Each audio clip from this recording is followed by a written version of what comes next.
ನಾನು ಮಾತನಾಡಬೇಕಾದ್ರೆ ನೀನು ಯಾವುದೇ ಸೂಚನೆ ಅಥವಾ ಚಿಹ್ನೆ ನನಗೆ ಕೊಡು ಎಂಬುದಾಗಿ ನಾನು ಕೇಳಿಕೊಂಡೆ. And that's when Pastor Benny spoke that word that the woman is the backbone of a church, of a ministry, of a house. ಮತ್ತು ಈಗಾಗಲೇ ಸಭಾಪಾಲಕರು ಹೇಳಿದ್ದಾರೆ ಮತ್ತು ಎಲ್ಲ ಸ್ತ್ರೀಯರು ನೋಡುವಾಗ ಮನೆಯಲ್ಲಾಗಲಿ ಸಭೆಯಲ್ಲಾಗಲಿ ಅವರು ನಮಗೆಲ್ಲ ಒಂದು ಬೆನ್ನೆಲುಬಾಗಿದ್ದಾರೆ. And that quickened my spirit. ನನ್ನ ಆತ್ಮದಲ್ಲಿ ಅದು ಒಂದು ವಿಷಯವನ್ನು ಕಲಿಕಿತ್ತು. And that's when I decided that Lord, I'm going for it. ಮತ್ತು ಆ ಒಂದು ಸಮಯದಲ್ಲಿ ನಿರ್ಧಾರ ಮಾಡಿದ ದೇವರನ್ನ ಈ ವಿಷಯದಲ್ಲಿ ಮುಂದುವರಿಯುತ್ತೇನೆ. How many of you are ready to hear what the Lord is speaking to you all? ಮತ್ತೆ ಎಷ್ಟು ಜನ ದೇವರ ಒಟ್ಟಿಗೆ ಮಾತನಾಡುವ ವಿಷಯಕ್ಕಾಗಿ ನೀವು ಸಿದ್ಧರಾಗಿದ್ದೀರಾ? To all the women in this place, ಈ ಸಭೆಯಲ್ಲಿರುವ ಎಲ್ಲ ಸ್ತ್ರೀಯರು, are you ready to receive the word? ದೇವರ ವಾಕ್ಯ ಕೇಳಿಸಿಕೊಳ್ಳುವುದಕ್ಕಾಗಿ ನೀವು ಸಿದ್ಧರಾಗಿದ್ದೀರಾ? We are reading from Luke chapter 13 and verse 10 onwards. ಲೂಕನ ಬರೆದ ಸುವಾರ್ತೆ 13ನೇ ಅಧ್ಯಾಯ 10ನೇ ವಚನದಿಂದ ಮುಂದೆ ಓದಿಕೊಳ್ಳೋಣ. And it says that on a Sabbath Jesus was teaching in one of the synagogues. Chapter 13 and verse 10 onwards. ಲೂಕನ ಬರೆದ ಸುವಾರ್ತೆ 13ನೇ ಅಧ್ಯಾಯ 10ನೇ ವಚನದಿಂದ ಮುಂದೆ. On a Sabbath Jesus was teaching in one of the synagogues. ಒಂದಾನೊಂದು ಸಬ್ಬತ್ತಿನದಲ್ಲಿ ಆತನು ಒಂದು ಸಭಾಮಂದಿರದೊಳಗೆ ಉಪದೇಶ ಮಾಡುತ್ತಾ ಇದ್ದನು. And a woman was there who had been crippled by a spirit for 18 years. ಅಲ್ಲಿ 18 ವರ್ಷಗಳಿಂದ ದೆವ್ವ ಬಡಿದು ಮೈಯಲ್ಲಿ ರೋಗವುಳ್ಳ ಒಬ್ಬ ಸ್ತ್ರೀ ಇದ್ದಳು. And she was bent over and could not straighten up at all. ಆಕೆಯು ನಡು ಬೊಗ್ಗಿ ಹೋಗಿ ಸ್ವಲ್ಪವಾದರೂ ಮೈಯನ್ನು ಮೇಲಕ್ಕೆ ಎತ್ತಲಾರದೆ ಇದ್ದಳು. When Jesus saw her, he called her forward and said to her, ಯೇಸು ಆಕೆಯನ್ನು ನೋಡಿ ಹತ್ತಿರಕ್ಕೆ ಕರೆದು ಆಕೆಗೆ, Woman, you are set free from your infirmity. ಅಮ್ಮ, ನೀನು ರೋಗ ಬಿಡುಗಡೆಯಾಯಿತು ಎಂದು ಹೇಳಿ ಆಕೆಯ ಮೇಲೆ ತನ್ನ ಕೈಗಳನ್ನಿಟ್ಟನು. And this merciful God, in verse 13 it says, then he put his hand on her. 13ನೇ ವಚನದಲ್ಲಿ ಹೇಳ್ತದೆ, ಆತನು ತನ್ನ ಕೈಯನ್ನು ಅವಳ ಮೇಲೆ ಇಟ್ಟನು.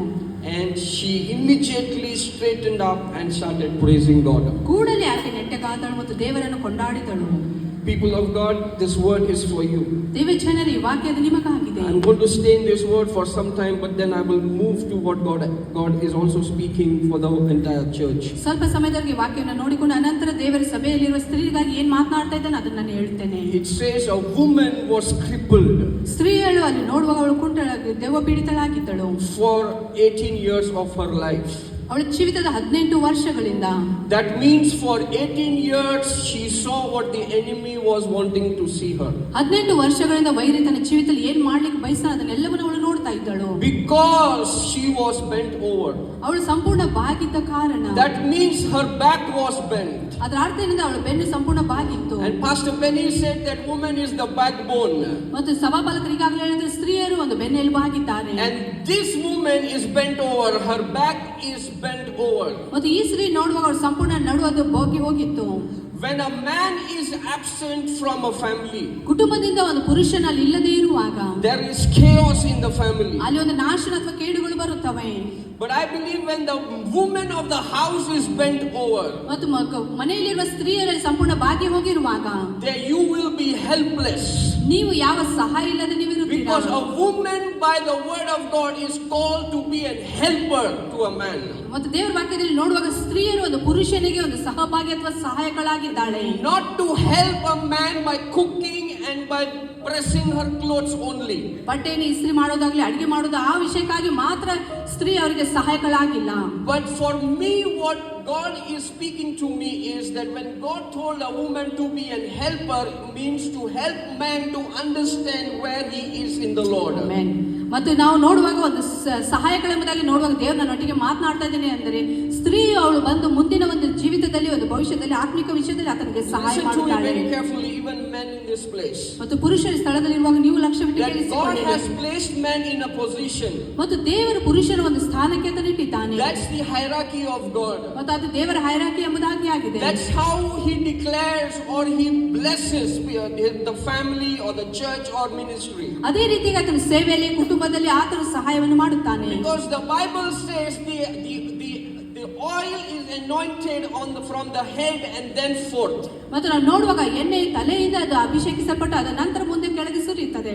But many times a man loses his vision and he fails to understand his stand or his position in the kingdom of God. ಬಹಳಷ್ಟು ಪುರುಷರು ನೋಡುವಾಗ ತನ್ನ ಸ್ಥಾನವು ದೇವರಲ್ಲಿ ಏನಿದೆ ಎಂಬುದನ್ನು ತಿಳಿದುಕೊಳ್ಳುವುದಿಲ್ಲ ಮತ್ತು ಆ ವಿಷಯದಲ್ಲಿ ಅವರು ಬಿದ್ದು ಹೋಗುತ್ತಾರೆ. आदमी उसके जगह को भूल जाता है. He forgets his authority that God has given him. ದೇವರು ಆತನಿಗೆ ಕೊಟ್ಟಿರುವ ಸ್ಥಾನವನ್ನು ಪುರುಷರು ಮರೆತು ಬಿಡುತ್ತಾರೆ. And that's when the Lord tells the woman that woman, you need to help man to understand that this is where you are supposed to be. ಆದ ಕಾರಣ ದೇವರ ಸ್ತ್ರೀಯರಿಗೆ ಹೇಳ್ತಾ ಇದ್ದಾನೆ, ನೀವು ಪುರುಷರಿಗೆ ಹೇಳಬೇಕು ನೀವು ಯಾವ ಸ್ಥಾನದಲ್ಲಿ ಎಲ್ಲಿ ಇರಬೇಕೆಂಬುದಾಗಿ. A woman's job is not to pull a man down but to bring him back to the place where God has destined him. ಸ್ತ್ರೀಯರ ಕೆಲಸ ಏನೆಂದರೆ ನೀವು ಪುರುಷರನ್ನು ಕೆಳಗೆ ಜಗ್ಗುವುದಲ್ಲ, ಆದರೆ ದೇವರನ್ನು ಯಾವ ಸ್ಥಾನದಲ್ಲಿ ಇಡಬೇಕೆಂಬುದನ್ನು ಬಯಸ್ತಾನೆ ಆ ಸ್ಥಾನದಲ್ಲಿ ಇರುವಂತೆ ನೀವು ಸಹಾಯ ಮಾಡಬೇಕು. But sadly it does not happen because maximum time many of the women in the house are bent over. ಮತ್ತು ದುಃಖಕರವಾದ ವಿಷಯ ಎಂಬುದಾಗಿ ನೋಡುವಾಗ ಈ ಸಂಗತಿಗಳು ಆಗುವುದಿಲ್ಲ, ಏಕೆಂದರೆ ಸ್ತ್ರೀಯರ ಕುಟುಂಬದಲ್ಲಿ ಅವರೆಲ್ಲರೂ ಭಾಗಿ ಹೋಗಿದ್ದಾರೆ. The enemy bends the woman over. ಮತ್ತು ಆ ವೈರಿ ಸ್ತ್ರೀಯನ್ನು ಸಂಪೂರ್ಣವಾಗಿ ಅದನ್ನು ಭಾಗಿಸಿ ಬಿಟ್ಟಿದ್ದಾನೆ. And she sees only what the enemy wants to see. ಆ ವೈರಿ ಏನ್ ನೋಡ್ಲಿಕ್ಕೆ ಬಯಸ್ತಾನೆ ಅದನ್ನೇ ಆ ಒಂದು ಸ್ತ್ರೀ ಅವಳು ನೋಡುತ್ತಾಳೆ. She cannot look ahead. ಅವಳು ಮೇಲೆ ನೋಡ್ಲಿಕ್ಕೆ ಅವಳಿಗೆ ಆಗುವುದಿಲ್ಲ. And that's when the whole family becomes helpless. ಆದ ಕಾರಣ ಆ ಸಂಪೂರ್ಣ ಕುಟುಂಬವು ಯಾವ ಸಹಾಯ ಇಲ್ಲದೆ ಇರುತ್ತದೆ. A man becomes helpless. ಮನುಷ್ಯನು ನಿಸ್ಸಹಾಯಕನಾಗುತ್ತಾನೆ. And there is chaos in the family. ಕುಟುಂಬದಲ್ಲಿ ನಾಶನದ ತೊಂದರೆ ಸಮಸ್ಯೆಗಳು ಬರುತ್ತವೆ. But Jesus understood this. ಆದರೆ ಯೇಸು ಇದನ್ನು ಅರ್ಥ ಮಾಡಿಕೊಂಡಿದ್ದಾನೆ. That it is not good for a woman to be bent over for long. ಬಹಳ ಸಮಯದವರೆಗೆ ಸ್ತ್ರೀಯಲ್ಲಿ ಬಾಗಿ ಹೋಗುವುದು ಅಥವಾ ನಡು ಬಗ್ಗಿ ಹೋಗುವುದು ಒಳ್ಳೆಯದಲ್ಲ ಎಂಬುದಾಗಿ ಹೇಳುತ್ತಾನೆ. Her place is not to sit down. Her place is to see what God is showing her or about to show her in her life. ಸ್ತ್ರೀಯಳು ಕೆಳಗೆ ನೋಡುವುದಕ್ಕಾಗಿ ಬಾಗಿ ಹೋಗುವುದಕ್ಕಾಗಿ ಅಲ್ಲ, ಅದರ ದೇವರೊಳಗೆ ಏನು ತೋರಿಸ್ತಾ ಇದ್ದಾನೆ ಆ ಸಂಗತಿಯನ್ನು ನೋಡುವುದಕ್ಕಾಗಿ ಅವಳಿದ್ದಾಳೆ. Even a woman can have a vision for her family. ಮತ್ತು ಸ್ತ್ರೀಯು ಸಹ ತನ್ನ ಕುಟುಂಬಕ್ಕಾಗಿ ದರ್ಶನವನ್ನು Woman can have a ಹೊಂದಿಕೊಳ್ಳಬಹುದು. vision for her children.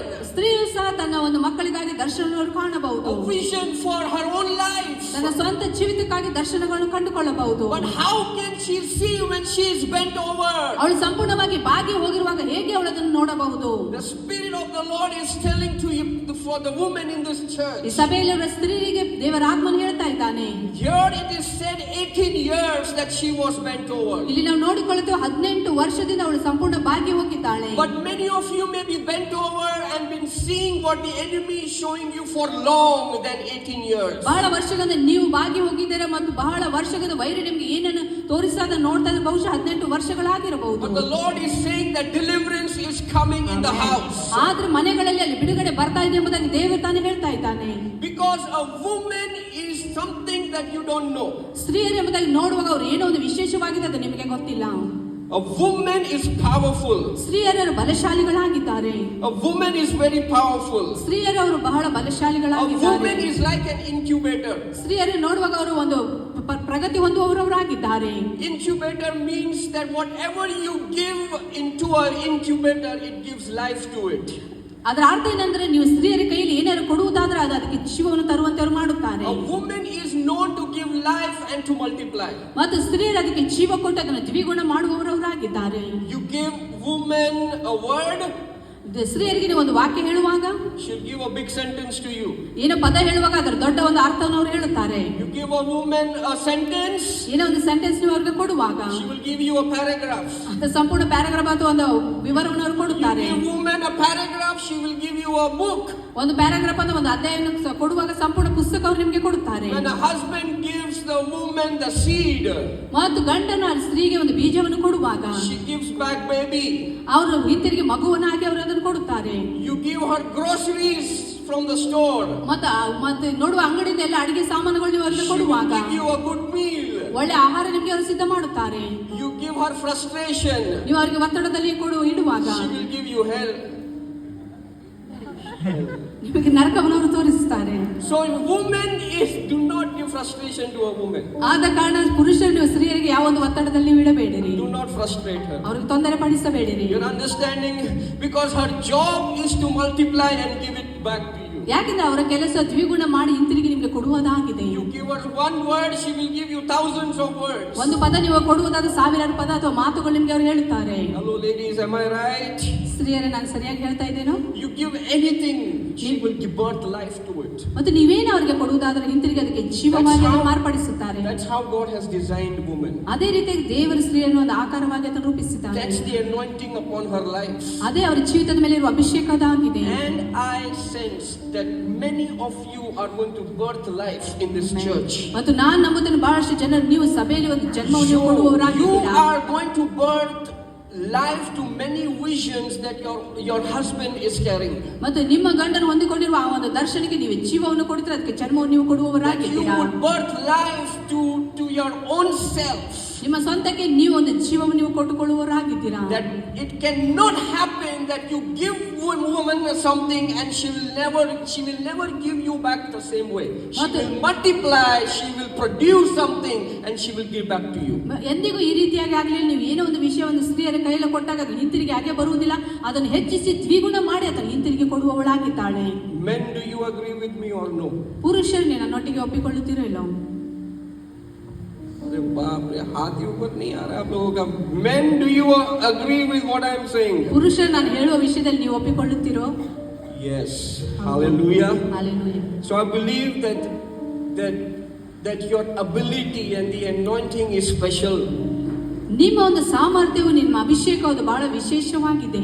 As men, we cannot understand what it means to grow life inside the womb. ಮತ್ತು ಗರ್ಭದಲ್ಲಿ ಆ ಒಂದು ಜೀವವಾಗಿ ಬೆಳೆಯುವುದು ಏನೆಂಬುದಾಗಿ ಪುರುಷರಾಗಿ ಅದು ನಮಗೆ ಗೊತ್ತಿರುವುದಿಲ್ಲ. We can only hear what you tell us. ನೀವು ಏನ್ ಹೇಳ್ತೀರಾ ಅದನ್ನು ಮಾತ್ರ ನಾವು We ಕೇಳಿಸಿಕೊಳ್ಳುವವರಾಗಿದ್ದೇವೆ. can only experience what you are feeling. ನೀವೇನೇನು ಅನುಭವಿಸ್ತೀರಾ ಅದನ್ನು ಮಾತ್ರ ನಾವು ಅನುಭವಿಸಬಹುದು. But God has kept it away from a man to experience what woman is experiencing. ಸ್ತ್ರೀಯರು ಏನೇನು ಅನುಭವಿಸ್ತಾರೆ ಆ ಅನುಭವದಿಂದ ಪುರುಷರು ದೇವರು ದೂರವಾಗಿ ಇಟ್ಟಿದ್ದಾನೆ. God has purposely kept it away from a man to ದೇವರು ಒಂದು experience. ಉದ್ದೇಶಪೂರ್ವಕವಾಗಿ ಆತನನ್ನು ದೂರವಾಗಿ ಇಟ್ಟಿದ್ದಾನೆ. Because there's a grace and anointing to produce and to go through that. It's almost like a woman goes to death to bring life back. ಆ ಕೃಪೆ ಅಭಿಷೇಕ ಮಾತ್ರ ಸ್ತ್ರೀಯ ಮೇಲೆ ಇದೆ. ಯಾಕೆಂದ್ರೆ ಸ್ತ್ರೀಯರು ಗರ್ಭ ಧರಿಸುವಾಗ ಅವರು ಒಂದು ಮರಣಕ್ಕೆ ಹೋಗಿ ಮತ್ತೆ ಜೀವಕ್ಕೆ ಹಿಂತಿರುಗಿ ಬರುವಂತದ್ದಾಗಿದೆ. I have been in the labor room with my wife. ಮತ್ತೆ ನನ್ನ ಹೆಂಡತಿಯೊಟ್ಟಿಗೆ ನಾನು ಆ ಒಂದು ಆಸ್ಪತ್ರೆಯಲ್ಲಿ ನಾನು I've ಇದ್ದೆ. been with my wife in both the labors, because first time I was in the labor room, second time we were 40 minutes or 1 hour away, and the whole labor she was in the Uber car with me and she could deliver in the car itself. ಮತ್ತು ನಾವು ನೋಡುವಾಗ ನಾನು ಇಬ್ಬರು ಮಕ್ಕಳ ಒಂದು ಜನ್ಮದ ಸಮಯದಲ್ಲಿ ಆ ಒಂದು ವೇದನೆ ಕೋಣೆಯಲ್ಲಿ ನಾನು ಇದ್ದೆ. ಮತ್ತು ನಾವು ನೋಡುವಾಗ ಇನ್ನೊಂದು ಮಗುವನ್ನು ಅದು ಅವರು ಜನ್ಮ ಕೊಡುವುದಕ್ಕಿಂತ ಮುಂಚೆ ಅವರು ಕಷ್ಟದಲ್ಲಿ ತೊಂದರೆಯಲ್ಲಿ ಇರುವಾಗ ಕಾರ್ನಲ್ಲಿ ಆ ಮಗುಗೆ ಅವರು ಜನ್ಮ And I have ಕೊಟ್ಟಿದ್ದಾರೆ. seen her crying, yelling as if she is going to die now. ಈಗಲೇ ಅವರು ಸಾಯುವ ರೀತಿಯಲ್ಲಿ ಅವರು ಅಳುತ್ತಾ ಕಣ್ಣೀರು ಇಡ್ತಾ ಅವರು ವೇದನೆಯನ್ನು ಪಡ್ತಾ ಇದ್ದಾರೆ. That's why I'm saying it's almost like a woman goes to, almost goes to the death area and brings forth life. ಆದ ಕಾರಣ ನಾನು ಹೇಳ್ತೇನೆ, ಸ್ತ್ರೀಯರು ಎಂಬುದಾಗಿ ನೋಡುವಾಗ ಅವರು ಒಂದು ಮರಣದ ಸ್ಥಳಕ್ಕೆ ಹೋಗಿ ಹಿಂತಿರುಗಿ ಜೀವವನ್ನು ತೆಗೆದುಕೊಂಡು ಬರುವವರಾಗಿದ್ದಾರೆ. And this is why God honors women. ಆದ ಕಾರಣ ದೇವರ ಸ್ತ್ರೀಯರನ್ನು ಗೌರವಿಸುತ್ತಾನೆ. And that's why God always kept women very close by to him, because he knew that they have a special place in the ministry and in the kingdom of God. ಆದ ಕಾರಣ ಯೇಸು ಸ್ವಾಮಿ ತನ್ನ ಸೇವೆಯಲ್ಲಿ ಯಾವಾಗಲೂ ಸ್ತ್ರೀಯರನ್ನು ಹತ್ತಿರವಾಗಿ ಇಟ್ಟಿದ್ದಾನೆ. ಯಾಕೆಂದ್ರೆ ಅವರು ಸೇವೆಯಲ್ಲಿ ಯಾವಾಗಲೂ ಒಳ್ಳೆ ಕೆಲಸ ಮಾಡುವವರಾಗಿದ್ದಾರೆ. Hallelujah. Hallelujah. Can I have the women to just rise up wherever they are? ಮತ್ತು ಸ್ತ್ರೀಯರು ಎಲ್ಲೆಲ್ಲಿದ್ದರೆ ಅಲ್ಲಿ ಎದ್ದು ನಿಂತ್ಕೊಳ್ಬೇಕು ಎಂಬುದಾಗಿ ನಾನು ಕೇಳಿಕೊಳ್ಳುತ್ತೇನೆ. Fast. Can we do it fast? Because I want to finish it by 12, because we have other schedule as well. We have